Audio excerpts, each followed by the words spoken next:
Welcome to the Extraordinary Podcast, where we identify God's uncommon work in common life.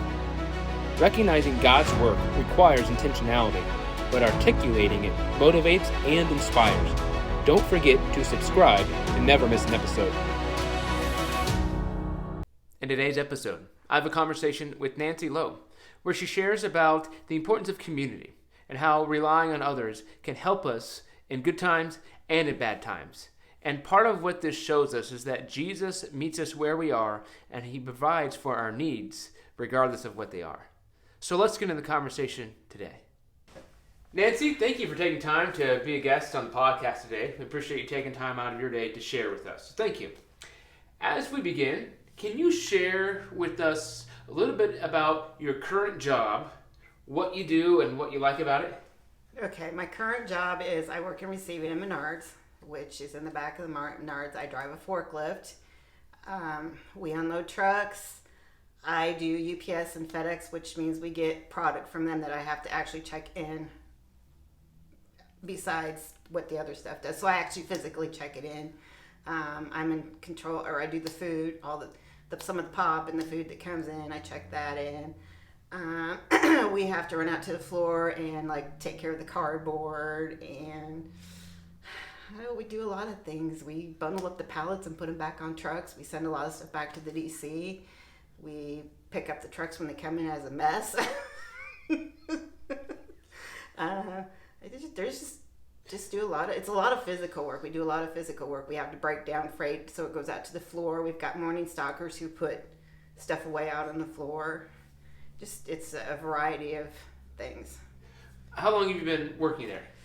I want to say, what is it, about 8 years? And what do you like about it? I like the fact that I'm in the back and I'm away from everybody else that comes into the store. We're just, it's, of course, I drove a forklift before, so I like driving a forklift.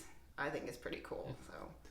And with UPS and FedEx, are they the same driver most of the time, or similar ones that you get to know them a little bit? Yes, because actually the FedEx driver, when he gets done with me, he goes over to Weingard where Eric works. So he knows both of us. So if I say anything to the FedEx driver, he could actually tell on me if he wanted to. That's funny. That's funny. So speaking of Eric, he is your husband. Yes. How did you and Eric meet?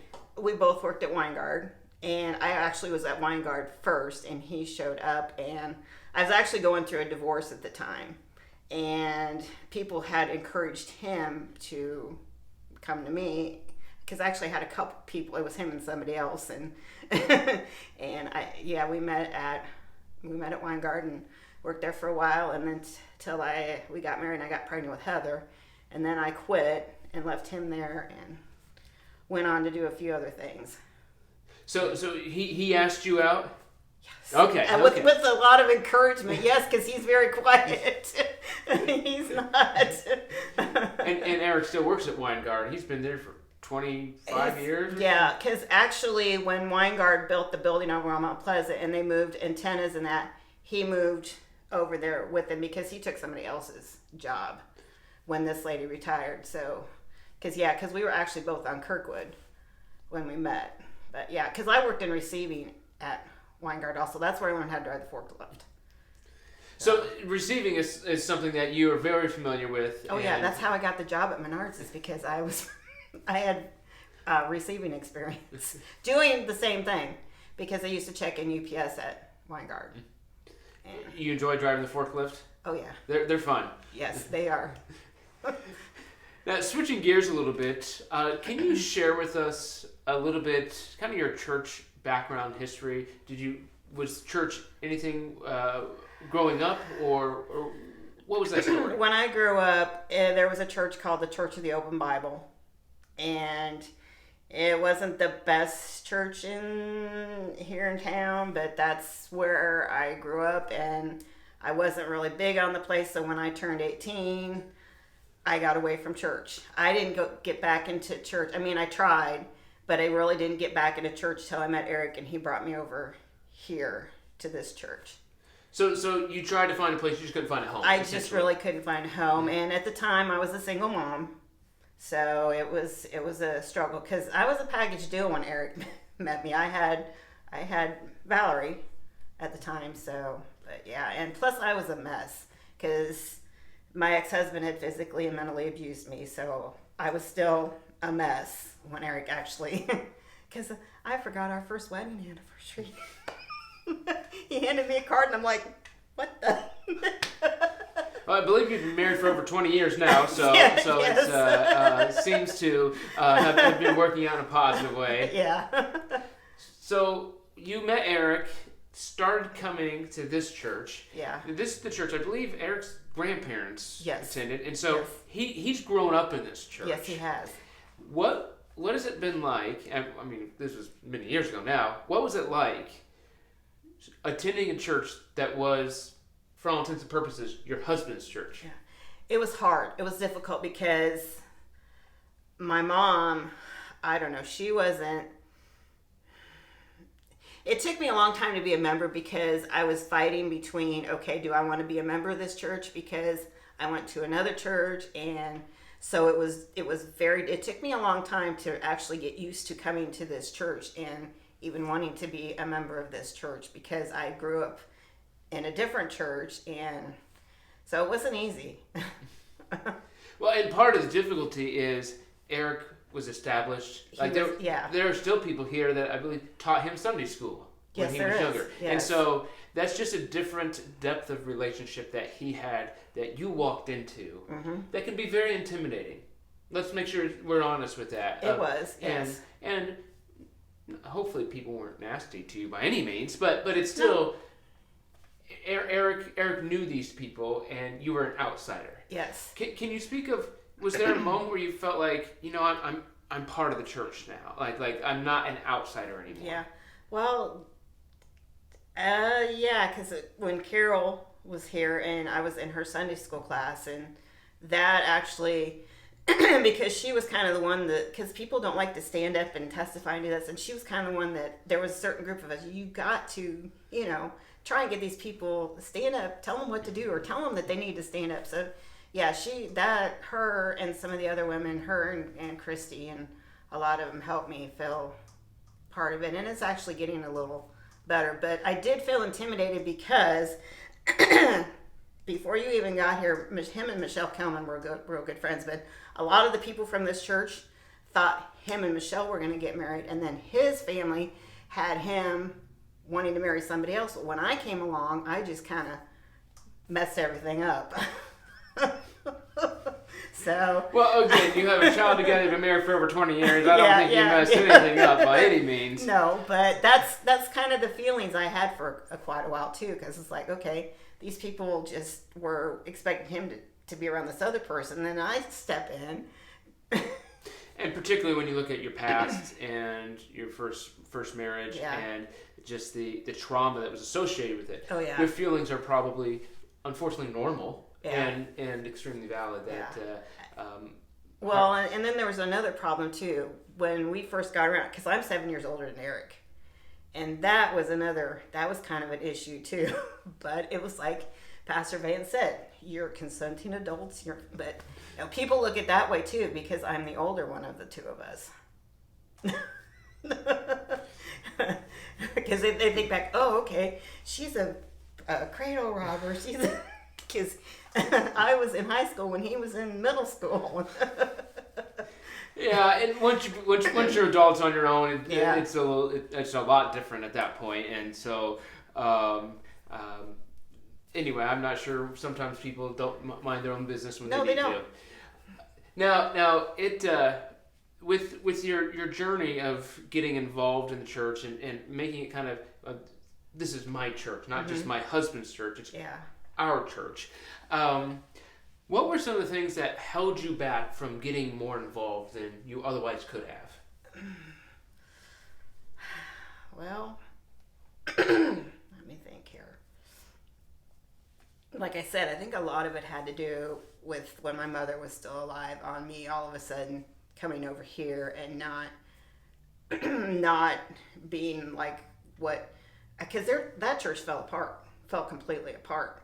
And I was like, I'm trying to because when I grew up, it was like push, push, push, push, push. It's like that was probably another reason why I had a hard time finding a church. It's like, don't push me.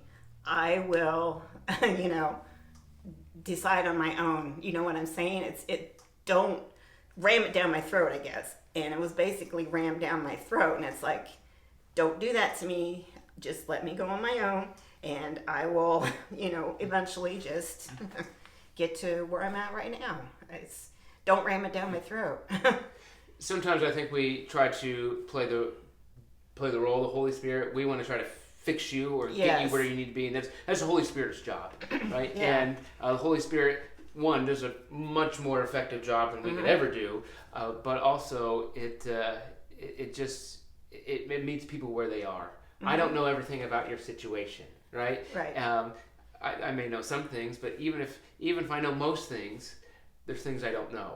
And if we can just make sure we share the gospel in a compelling way, and let the Holy Spirit do the work, then the Holy Spirit's going to do what it does, right? That's part of the blessing and joy of following Jesus and allowing Him to do that work. And so now recently you've started to get even more involved. Are you comfortable sharing about any of that stuff?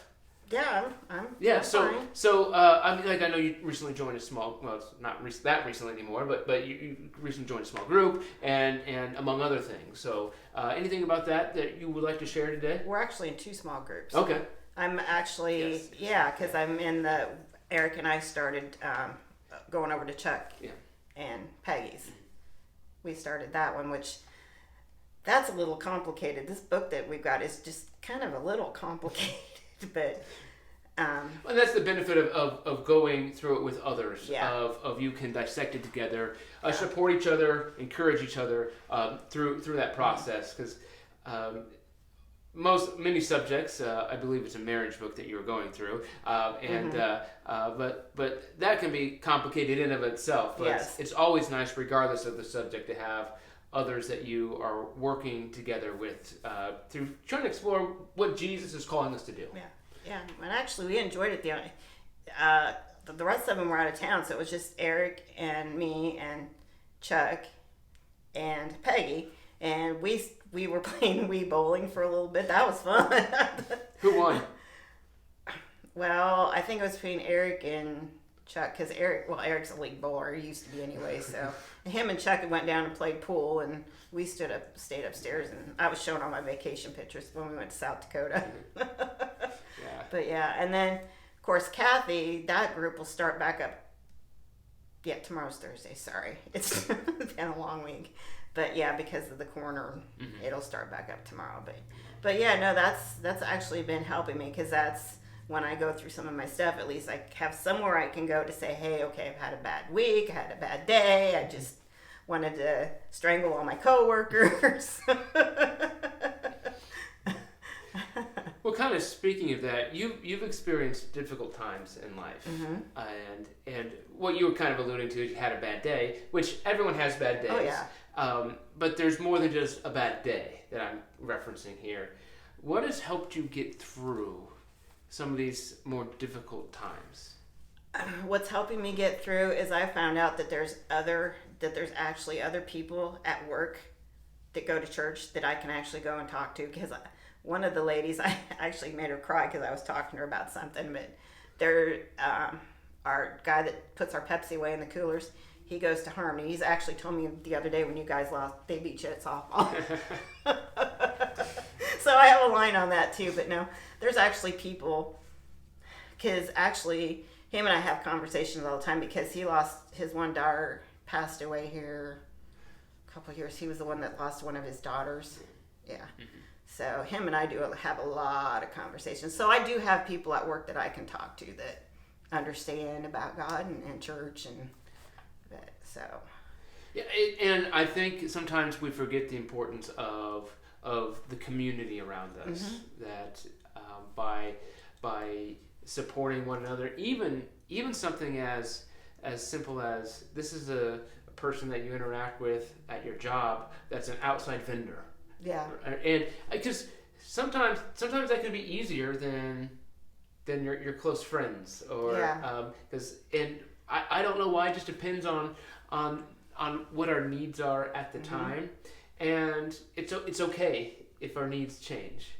It's okay if that's a way for us to get the support we need, as opposed to a other way that, well, we should do this or that. It's not about following a particular pattern or fitting yourself into a mold, but Jesus will put the right things in our lives to give us the support we need. Yeah, and I've had that happen here a lot lately. When my mom died, or when Eric and I was kind of going through some stuff, I had some people at work that I could talk to, and they understood exactly where I was coming from, and we were talking about God, and so I do have some people, because she told me, she goes, yeah, you have a support line here at Menards. You just come to us when you need to talk. I'm like, okay.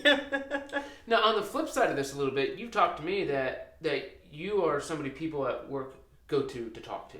Mm-hmm. People seek you to talk to. Oh, yeah. Can you expand on that a little bit? Sometimes I feel like I have psychiatrists, or Lucy and her...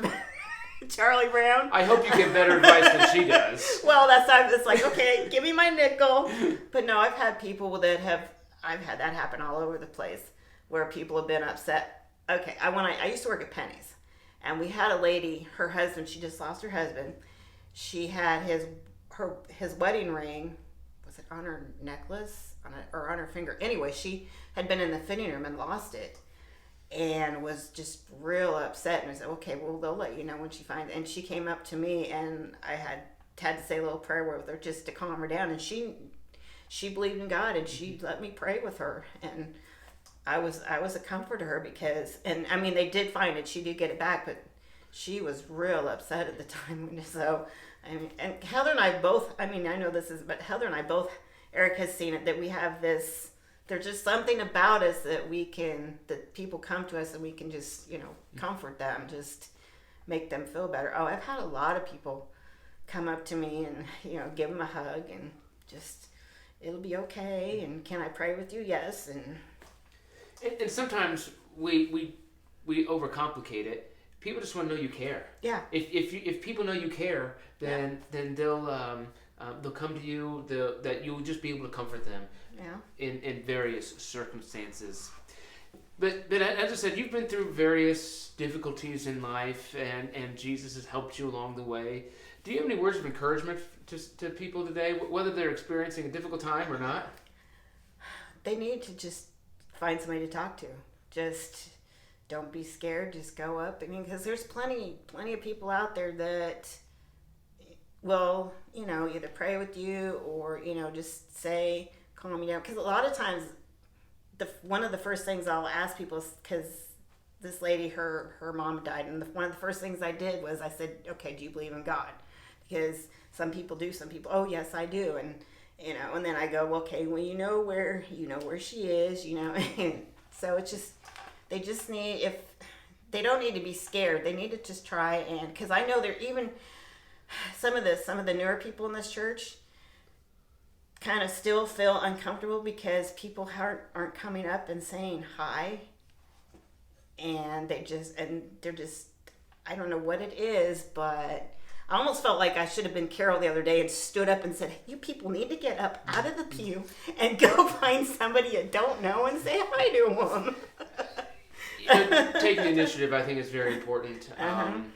We believe in Jesus, and it's not enough that we just tell people come here. We have to make sure we go to them. Yeah. And part of it is, as representatives of Jesus, we're called to do what Jesus does. As Jesus meets people where they are, and he calls us to do the same thing.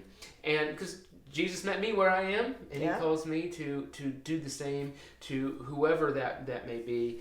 And just little things that we can do to help people feel welcomed. And even if somebody's been part of the church for a long time, they still may feel like an outsider. I'm sure it was several years for you before you stopped feeling like an outsider. Yeah. And sometimes just because we're familiar with who this person is, or we've seen this person a long time, doesn't mean that the person feels welcomed. And so if we can all focus on welcoming each other. then I think that provides a healthy atmosphere and just culture amongst us. So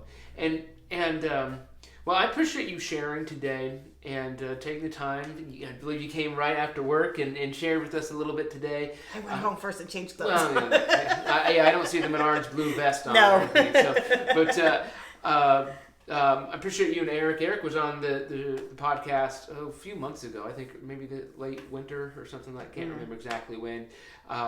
But it's exciting to see God's work in your life and His life and in your marriage, and how God continues to use you. So, is there anything else that you would like to share today?